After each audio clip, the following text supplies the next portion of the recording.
Hey, everybody, and welcome back for another deep dive. Today, we're going to be looking at something uh, kind of interesting.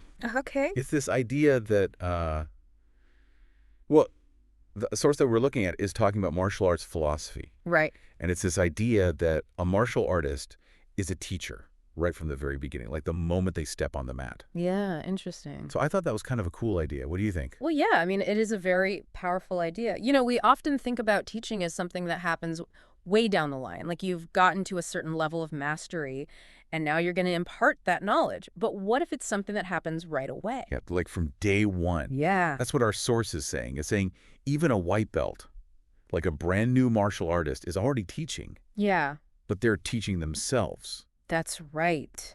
So how does that even work? Well, I mean, just think about when you're practicing. Every single time you do a technique, you make little adjustments. Right. You realize like, oh, I'm dropping my guard. Or, my stance isn't quite right or whatever. And so you're constantly self-correcting. And that self-correction is a form of teaching. So it's like that internal dialogue Yeah. of like, oh, I need to adjust this, I need to tweak that. And the more you do that, and the deeper that self-awareness becomes, the Cool. more you refine your understanding of that technique.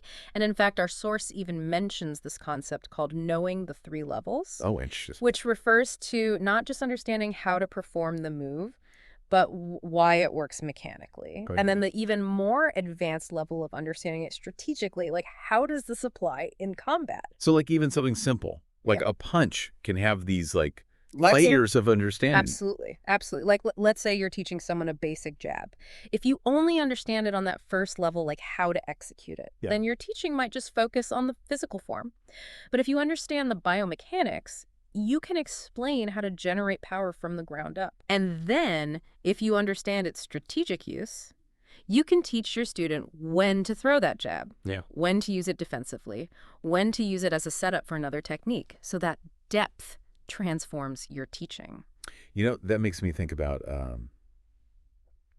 I remember when I was first learning to do an armbar, and I spent weeks just kind of going through the motions Yeah. and not really getting it. And I was getting really frustrated. Yeah. But then I started watching videos and breaking it down and like Yeah. even taking notes on like the little details. So you started teaching yourself the arm bar. I guess you could say that. And it made a huge difference. Fun. But it wasn't just about knowing more about it. Right. It was about taking that knowledge and actually applying it. applying it. Yeah. Right. And that's really the key. It's not about just becoming a martial arts scholar. It's about integrating that knowledge with your practice. And that's what makes someone a really good teacher, because they can explain all the nuances of the technique. They can anticipate common mistakes. They can provide tailored guidance based on their own deep understanding. So it's like teaching almost becomes second nature. Yeah. So what do you think are the benefits of this Yeah. for the teacher and for the student? Well, for the teacher, I think it builds a lot of confidence because they're not relying on rote memorization or like a script. They're teaching from a place of lived experience and Oh. deep understanding.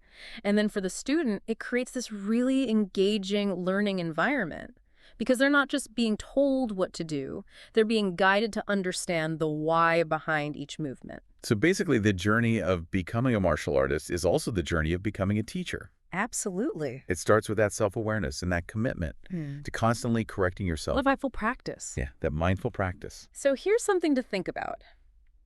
How can you apply this concept beyond martial arts Ooh. in your own pursuits? Whether it's learning a new skill, a new language, or diving into a new field. How can you become a teacher even while you're still a student?